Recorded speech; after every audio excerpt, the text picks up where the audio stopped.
നിങ്ങൾ ഇതൊന്ന് കണ്ടു നോക്ക്. Meet miss Shimjitha Mustafa.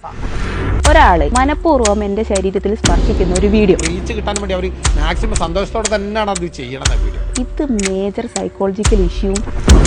സാമൂഹിക മാധ്യമങ്ങളിലൂടെ ദൃശ്യം പ്രചരിച്ചതിന് പിന്നാലെ യുവാവ് ജീവനൊടുക്കി. ഓരോരുത്തരും ഇതിനെതിരെ പ്രതികരിക്കുക തന്നെ വേണം. ഒരു ക്രിമിയുടെ അവന്റെ അഭിപ്രായം കേൾക്കാം നമുക്ക്. എന്ത് കണ്ടന്റോ കാതോ എന്നും നമുക്കറിയില്ല. ആ കുട്ടി വീഡിയോ എടുത്തതിൽ ഇപ്പം കണ്ടതിൽ മനസ്സിലാകുന്നെന്താ, ആ ചങ്ങാതിയോളെ മാറി തട്ടിട്ട് പോകുന്നത്. അങ്ങനെ എന്റെ പപ്പാന്റെ ഉമ്മാന്റെ അവളുടെ മാറി തട്ടാൻ വേണ്ടിയിട്ട് അവളെങ്ങനെ വെച്ച് കൊടുക്കുക അത്രയും തിരക്കിന്റെ ഇടയ്ക്ക്.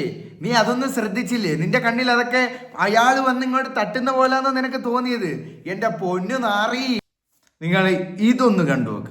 ഷിംജിത മുസ്തഫയാണ് കേസെടുത്തതിന് പിന്നാലെ ഒളിവിൽ പോയത് ഇവരെ അറസ്റ്റ് ചെയ്യാൻ കോഴിക്കോട് മെഡിക്കൽ കോളേജ് പോലീസ് നീക്കം തുടങ്ങി. നിന്നെ ആരും ഒരു മൈലും ചെയ്തില്ല. നീ അങ്ങനെ വിചാരിച്ചോണ്ടിരുന്ന നിന്റെ തെറ്റ്.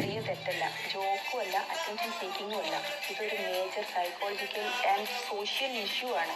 Uncorrected behaviour. വടകര സ്വദേശി എന്റെ പൊന്നു മോളെ, ഇപ്പൊ നിയമങ്ങളൊക്കെ മാറി. ഊമ്പിത്തര പെണ്ണുങ്ങൾ കാണിച്ചു കഴിഞ്ഞാൽ അവർക്കും കിട്ടും. റീച്ച് ഉണ്ടാക്കിയിട്ട് അവളങ്ങനെ സുഖമായിട്ട് അങ്ങനെ ജീവിക്കുന്നത് അത്ര ശരിയല്ലല്ലോ. പിന്നെ ബാക്കിയുള്ളവരെല്ലാം പൊട്ടന്മാരാണല്ലോ ഇവിടെ. നിങ്ങൾ ഇതൊന്ന് കണ്ടു നോക്ക്. അവളിപ്പോ തൂക്ക് കയർ കാത്തു കിടക്കുകയാണ്.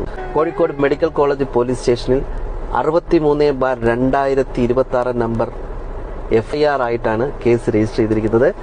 ഇട്ടിരിക്കുന്ന വകുപ്പ് BNS 108 ആത്മഹത്യാ പ്രേരണ എന്നുള്ളതാണ് വകുപ്പ്. പക്ഷെ സത്യം ജയിക്കണമെങ്കിൽ നിങ്ങൾ എല്ലാവരും കൂടെ നിന്ന് തന്നെ പറ്റൂ. പിന്നെ പറയാനുള്ളത് നമ്മൾ പറയും, ഇനിയും പറയും.